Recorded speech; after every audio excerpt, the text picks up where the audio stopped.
साथीहरू, good evening.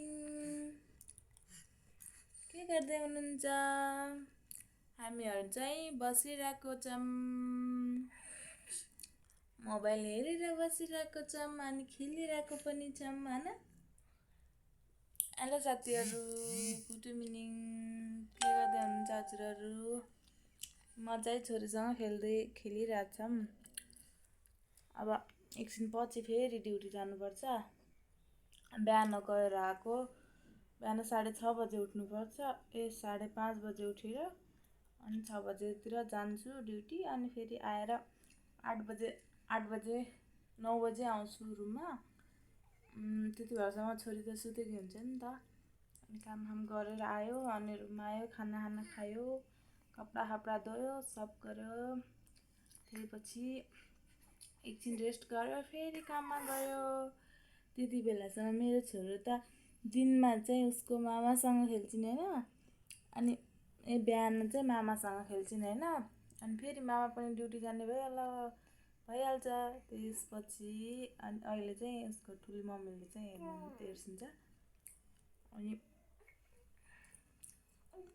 हजुरहरूको बच्चा के गर्दैछन् अहिले? यिनी चाहिँ दिनभरि सुत्दिनन्। हजुरहरूको छोराछोरी सुत्छन् कि नै? मतलब बच्चा। मेरो त छोरी सुत्दिनै दिनभर सुत्दिने। अनि राति चाहिँ 11-12 बजे सुत्छे। मलाई त निन्द्रै पुग्दैन। 2-3-4 घन्टा मात्रै सुत्छु। कहिले त बिहानसम्म पनि सुत्दिने, न दिनभर न रातभरि पनि सुत्दिने। अनि हजुरहरूको बच्चा सुत्छन् नि? नसुतेपछि के गर्नुपर्छ?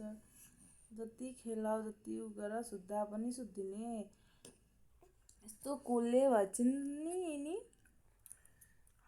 हेर मोबाइल थराएपछि त कसो हेरेको हो। हेलो भन्देऊ।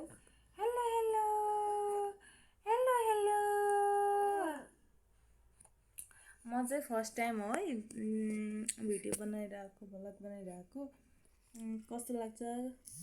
लाइक कमेन्ट सेयर गरिदिनु होला। मैले केही कुराहरू बिगारेको छु भनेपछि कमेन्टमा गएर भनिदिनु होला। मलाई त्यत्तिकै आउन्न नि त। स्टार्ट गरिरहेको, रुममा बस्दा बोर लाग्यो, अब स्टार्ट गर्ने होला थिएँ। अनि मेरो छोरी पनि कस्तो छ? मेरो छोरीको स्मेल कस्तो छ? हेलो गाइज अरे।